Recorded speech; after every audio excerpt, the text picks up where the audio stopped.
Hello সবাইকে, good morning. কেমন আছো সবাই? আশা করছি সবাই খুব ভালো আছো, আমিও খুব ভালো আছি। তো আজকে হচ্ছে মঙ্গলবার, সকাল এখন 9:30 মতন বাজছে। ঘুম থেকে উঠেছিলাম 8টার সময়। আজকে ইচ্ছেকৃতই 8টার সময় উঠেছি, তার কারণ হচ্ছে আজকে ছেলের স্কুল নেই, স্কুল ছুটি আছে। স্কুল থাকলে আমাকে তো তাড়াতাড়ি ঘুম থেকে উঠতে হতো, রান্নাবান্না করতে হতো। তো আজকে রান্নাবান্না করার কোনো ঝামেলাও নেই, ছেলেকে স্কুল দিতে যাওয়ার কোনো ঝামেলা নেই। আজকে আমাদের বাড়িতে রান্নাবান্না নেই, তার কারণ হচ্ছে আজকে আমাদের বাগানে আছে বনভোজন। তো বনভোজন কিভাবে করছি, কে থাকছে সঙ্গে, সেটা দেখার জন্য পুরো ব্লগটা তোমাদেরকে দেখতে হবে। আর আমাদের বনভোজনে একজন স্পেশাল ব্যক্তি আসছে, আর যে আসছে তাকে আমরা গোটা দুনিয়ার লোক সবাই চিনি, এমনকি তাকে আমরা সবাই খুব খুব খুব ভালোবাসি। তো সেই ব্যক্তিটা কে, এটা তো অবশ্যই তোমাদেরকে দেখতে হবে। দেখার জন্য ব্লগটা তোমরা দেখো, আশা করছি সবার খুব ভালো লাগবে। তো চলো সার্ফে ভিজিয়ে রেখে আসি, রেখে এসে তারপরে তোমাদের সঙ্গে পরে কথা বলছি।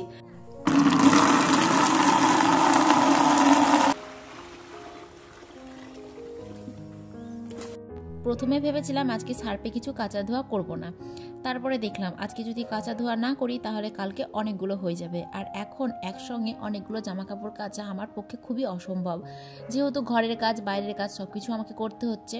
তো সেই কারণে জামা কাপড়গুলো ভিজিয়ে রেখে আসলাম। আর এইদিকে পিকনিক করতে হবে, তার জন্য তো সব কিছু জোগাড়ও করতে হবে, তাই না? তো সেই কারণে দেখো এখানে এখন সবাই মিলে আলোচনা করা হচ্ছে যে কত করে টাকা পয়সা তুলতে হবে, কি কি রান্না হবে না হবে। তো সেই আলোচনাটাই হচ্ছিল। আর আমাদের দলের সদস্য ছিল, মানে হেড বলতে পারো, ভুলু মিডিলে বসেছিল, আর আমরা সবাই মিলে গোল করে আলোচনা করছিলাম। তো মাঠটা তো পরিষ্কার করতে হবে, সেই কারণে মাঠ পরিষ্কার করার দায়িত্ব নিয়ে নিয়েছে এই যে আমাদের বৌদিমণি। ওইদিকে বৌদিমণি মাঠটা পরিষ্কার করে দিল, আমাকে বলছিল পরিষ্কার করার কথা। তো আমি বললাম যে সকালবেলাতে তো আমার বাসি কাপড় ছাড়া হয়ে গেছে, আমি এখন মানে কাজে বেরোবো, তো এখন আমি কি করে পরিষ্কার করব? তো আমি পরিষ্কার করতে এখন পারবো না, হ্যাঁ পরে যদি বলো তাহলে করে দেবো। তো বৌদি বলল যে আমি তখনও স্নান করিনি, তাহলে ঝাড়টা আমিই দিয়ে দিচ্ছি। তো বৌদি ঝাড় দেওয়ার দায়িত্বটা নিয়ে নিয়েছে, বৌদি ঝাড় ঝুট দিচ্ছিল। আর এদিকে আমি আমার কাজে চলে এসেছি।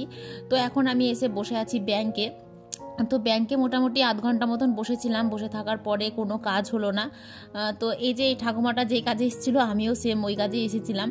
তো লিঙ্ক নেই বলে হলো না, লিঙ্ক নেই না, যাই হোক কি একটা প্রবলেম করছিল, যাই হোক সেই কারণে হলো না, বললো কালকে আসতে।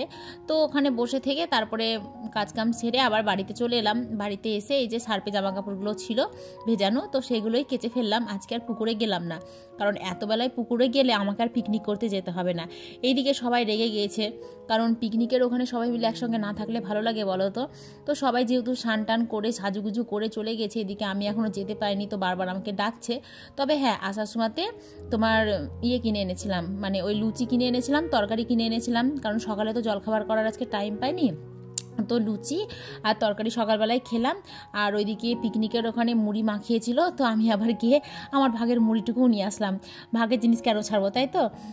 তো মুড়িটা নিয়ে এসে মুড়িটা একটু খেয়েছি, আর দুটো লুচি খেয়েছি। এদিকে আমার এত পরিমাণে ঠান্ডা লেগেছে যে কথা বলতে গিয়ে গলায় কথা এসে আটকে যাচ্ছে। হ্যাঁ, তো যাই হোক, বাড়িতে আজকে কাঁচা ধোয়া করে স্নান করে নিলাম, করে এই যে একটা সুন্দর শাড়ি পরে নিয়েছি। আর এই যে এই জামা কাপড়গুলো কালকে কেচেছিলাম, মোটা মোটা জামা কাপড়, তো এগুলো শুকায়নি, তো এগুলো হালকা ভেজা ছিল, তাই এগুলোকে আগে মেলে দিলাম। তারপরে এই যে এখন আজকে যে জামা কাপড়গুলো কেচেছি সেগুলো নিয়ে আসলাম, এইগুলো এখন মেলে তারপরে যাব পিকনিকের ওখানে। তো সকালবেলাতে একজন করেছে বাজার, একজন করেছে সবজিপাতি মানে কেটে দিয়েছে, আর একজন ওই যে বাগানটা পরিষ্কার করে দিল। তো আমিও একটা কাজের দায়িত্ব নিয়েছি, তো কী কাজের দায়িত্ব নিয়েছি সেটা তোমাদেরকে পরে বলবো। হ্যাঁ, তো আগে চলো পিকনিকের ওখানে যাওয়া যাক। জানো তো আমার না পিকনিকের এখানে আসতে না অনেকটাই দেরি হয়ে গেছে, এখন প্রায় 1টা মতন বাজছে। এখানে এসে দেখি অনেক কিছু প্রায় রান্নাবান্না হয়ে গেছে, আর ওই কয়েকটা জিনিস রান্না করা বাকি আছে।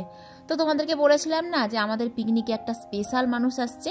তো দেখো স্পেশাল মানুষটা হচ্ছে এই যে ইনি, মানে হচ্ছে গিয়ে আমাদের গোপু সোনা। আর এখানে কিন্তু একটা গোপু সোনা নেই, এখানে কিন্তু অনেকগুলো গোপু সোনা আছে। তো আমরা না প্রতি বছর গোপু সোনাকে নিয়ে এই যে এই বাগানে এসে বনভোজন করি। তো এই বনভোজনে কি বলতো, আমরা না রান্নাবান্নার জোগাড় করে দিলেও না রান্নাবান্না কিন্তু আমরা করি না। আর এখানে যত হাঁড়ি কড়াই দেখতে পাচ্ছ সব কিন্তু হচ্ছে ওই গোপু সোনার। হ্যাঁ, যে পিসি রান্না করছিল ওই পিসিরই হচ্ছে সব গোপাল ঠাকুর। তো পিসি যেহেতু নিরামিষ খায়, সেই কারণে ধরো কাউকে রান্নাবান্না করতে দেয় না, বা কারো বাড়ির হাঁড়ি কড়াইও নেয় না। এই যে হাঁড়ি কড়াই দেখছো সব কিন্তু ওই পিসিরই। হ্যাঁ, তো পিসি যেহেতু পুরোপুরি নিরামিষ ভোজি, সেই কারণে ধরো পিসি রান্না করে, আমরা শুধু ওই হাতে হেল্লা দিয়ে দিই, এইটুকুই যা। তো ওইদিকে এদিকে গোপালের জন্য সব কিছু রান্নাবান্না প্রায় হয়েই গেছে, প্রায় পায়েস রান্না হয়ে গেছে, চাটনি হয়ে গেছে, এখন ওই পনির খিচুড়ি এগুলোই বাকি আছে। আমি যেহেতু অনেক দেরি করে এসেছি, তো এই দেখো পিসি এখন পনিরগুলো তেলে ভাজছে। পনিরের পিসগুলো দেখেছো কত বড় বড় করে করেছে। আর এইদিকে খিচুড়ি হবে, বেগুনি হবে না তাই কখনো হয়? তো এই যে আমাদের সুইট বৌদিমণিকে বললো বাড়ি থেকে বেগুন নিয়ে আসতে, তো বৌদি আবার বেগুনগুলো নিয়ে আসলো, তো বৌদিকে আবার বললো বেগুনগুলো কেটে দিতে। তো দেখো কত সুন্দর গোল গোল করে বেগুনগুলো কাটছে। আর বেগুনগুলো দেখতে পাচ্ছ কি একেবারে কচি কচি, তাই না? শীতের বেগুন দেখতেই মজা লাগে। তো এই দেখো এখানে সবাই আছে, কাকিমা, তারপরে বৌদি, তারপরে ওটাও কাকিমা। তো এখন বেসনটা গুলতে দিল, কারণ এখন বেগুনি ভাজা হবে। রান্নাবান্না যেহেতু প্রায় অনেকটা হয়েই গেছে, তো বেগুনি ভাজার জন্য এখন দেখো বেসন গোলা হচ্ছে।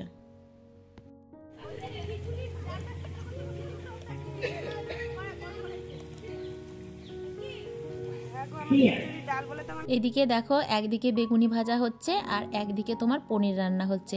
তো পনিরগুলোকে ভেজে গরম জলে ভিজিয়ে রেখেছিল, আর এদিকে পনিরের মশলাটা কিন্তু কষা হচ্ছে।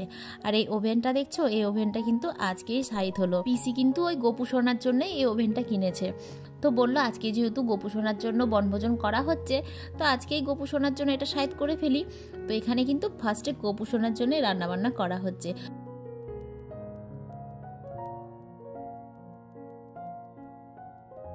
আর এইদিকে দেখো আমাদের বৌদিমণি কোথা থেকে একটা ফুল জোগাড় করে নিয়ে এসছে। তো ফুলটা মাথায় দিয়ে এখন ছবি তুলবে। তো আমি আবার বললাম যে আমার মাথাতে একটু দিয়ে দাও, আগে আমি তুলবো তারপরে তুমি তুলবা। তো এখন ওটা লাগাবে, তো ক্লিপ নেই, কি দিয়ে লাগাবে, যেহেতু ফুলটার না ওই ডাঁঠি নেই। তো পাশে একটা কাকিমা ছিল, কাকিমা আবার একটা ক্লিপ দিল। তো সেই ক্লিপ দিয়েই দেখো আবার ফুলটাকে খোপাতে লাগিয়ে দিলাম। দেখতে খুব সুন্দর লাগছে, তাই না? তবে ফুলের সাইজটা যদি একটু বড় হতো তাহলে আরও সুন্দর লাগতো। আর এই চন্দ্রমল্লিকা ফুলটা একটা কাকিমা নিয়ে এসেছিলো গোপুকে সাজানোর জন্য। তো গোপুর ওখান থেকে আবার এই বৌদি আবার একটা ফুল তুলে নিয়ে আসলো। তো আমরা যেহেতু মাঠে পিকনিক করছি, আর এখানে দেখো গোমাতাও চলে এসেছে। সত্যি গরুকে দেখতে না আমার খুব ভালো লাগে, খুবই ভালো লাগে, সত্যি বলছি, মন থেকে বলছি। গরু, ছাগল, বিড়াল, মানে পশু পাখি আমি খুব ভালোবাসি।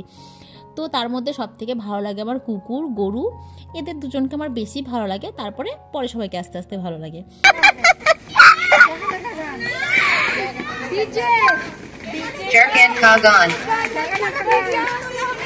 হ্যাঁ ভিডিওটা তোলা হলো না, তোমার ছোটটা দেখানো হলো না, তোর ছোটটা দেখানো হলো না, কুকুরের ধামা মারামারি।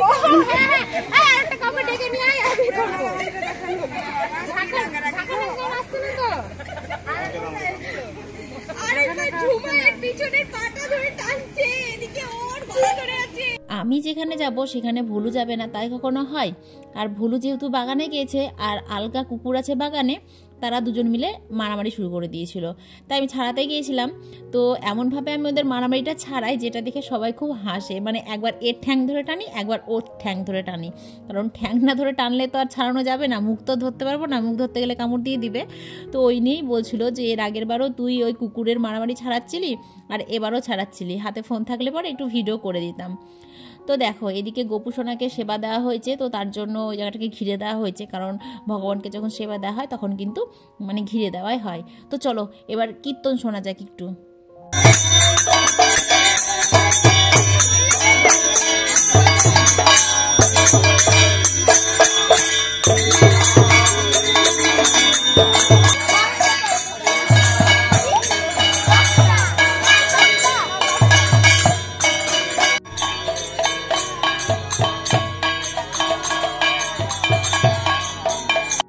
তাহলে দেখো গোপু সোনাকে কত কি খেতে দেওয়া হয়েছিল। এখানে আছে পোলাও, খিচুড়ি, পনির, আলুর দম, পায়েস, চাটনি, মিষ্টি আর হচ্ছে বেগুনি। তো গোপু সোনার কিন্তু সেবা করা হয়ে গেছে, এবার শুধু বাকি আছে আরতি দেখানো। তো ওইদিকে দেখো ভোলু আমার কাছে আসার জন্য কি ছটপটটাই নাই করছে। তো ওকে আবার পিসোমশাই দিল এক তাড়া। আমি যতক্ষণ ওখানে ছিলাম ও ততক্ষণ ওখানে ছিল, তারপরে আমি যখন বাড়ি এলাম আমার সঙ্গে সঙ্গে কিন্তু ও বাড়ি চলে এলো। তো এইদিকে দেখো বাচ্চাদেরকে খেতে দেওয়া হয়েছে। তো খেতে দেওয়ার দায়িত্বতেও আমি নেই, আমি কি দায়িত্বতে আছি সেটা তোমাদেরকে একটু পরেই আমি দেখাবো। তো খেতে দিচ্ছে সেই পাড়ার কাকিমা আর হচ্ছে বৌদি। তো এইদিকে বাচ্চাদের খাওয়া হয়ে গেছে, তারপরে এখন আমাদের খেতে দেওয়া হবে। তাহলে চলো গিয়ে খেতে বসি, কারণ প্রচণ্ড খিদে পেয়েছে। তো দেখো প্রথমে আমাকে দিয়েছে হচ্ছে পোলাও আর একটা হচ্ছে বেগুনি, তারপরে দিয়েছে হচ্ছে পনিরের পিসগুলো দেখেছো কত বড় বড়, আর তারপরে দিয়েছে খিচুড়ি আমি 2 হাতা নিয়েছি, কারণ বেশি খেতে পারবো না। এদিকে লুচি খেয়েছিলাম, আবার মুড়ি মাখা খেয়েছিলাম, আর অবেলায় খেয়ে না পেটটা ভার হয়েছিল, সেই কারণে বেশি খেতে পারিনি। তারপরে দিল হচ্ছে চাটনি, তারপরে দিয়েছিল হচ্ছে মিষ্টি। আর ওইদিকে দেখো ওই যে ছোট গরুটাও চলে এসছে। তো আমি আবার একজনকে বললাম যে ওকে একটু খাবার দিতে, তো ওকে আবার সেই কাকিমাকে একটু খাবার দিল। তো লাস্টে দিয়েছিল পায়েস আর দিয়েছিল হচ্ছে মিষ্টি। তো আমার কি কাজ বলো তো, আমার কাজ হচ্ছে এই যে বাসন মাজা, কারণ সকালবেলাতে যেহেতু আমি বাড়ির কাজ করছিলাম, তারপরে আবার ডিউটিতে গিয়েছিলাম, তো সেই কারণে সকালবেলাতে আমি কিছুই করতে পারিনি, না আমি সবজিপাতি কেটে দিতে পেরেছি, না আমি কোনো কিছু জোগাড় করে দিতে পেরেছি। তো সকালবেলাতেই আমি বলে দিয়েছিলাম যে আমি সকালে কোনো দায়িত্ব নিতে পারবো না, তবে হ্যাঁ খাওয়া দাওয়া শেষে রান্নার শেষে যত বাসন নামবে সব বাসন কিন্তু আমি মেজে দেবো। আসলে বাসন কুসন মাজাতে না আমার কোনো আলিস্যি নেই, আমার কোনো কাজেই আলিস্যি নেই, তো সেই কারণেই বলেছিলাম যে আমি বাসনগুলো সব মেজে দেবো। তো দেখো বাসনগুলো এখন মাজতে বসেছি আমি। তো আমি বাসনগুলো মাজছিলাম দেখে ওই কাকিমা আবার ধুতে বসলো। তো যেহেতু সব নিরামিষ বাসন, সেই কারণে ধরো কারো কলপারে নিয়ে গেলাম না, তো সেই কারণে পিসিকে বললাম তোমাদের বাড়ি থেকে তোমার ঠাকুরের বাসন মাজা সব কিছু এনে দাও, আমি এখানেই মেজে দিচ্ছি। আর দুজন মিলে জল বইয়ে দিল, আর আমরা দুজন মিলে মেজে নিলাম আর ধুয়ে নিলাম। তো এইদিকে দেখো রাতের বেলাতে আমার এক বান্ধবী আমাকে পাটিসাপটা দিয়েছে, তো এখন সেই পাটিসাপটা নিয়ে বসেছি খেতে। তো আমি খাইনি, ছেলে খেয়েছিল, আমার যেহেতু পেটটা খুবই ভরা ছিল সেই কারণে। তো যাই হোক আজকের ভিডিও এখানেই শেষ করলাম। কেমন সবাই খুব ভালো থেকো।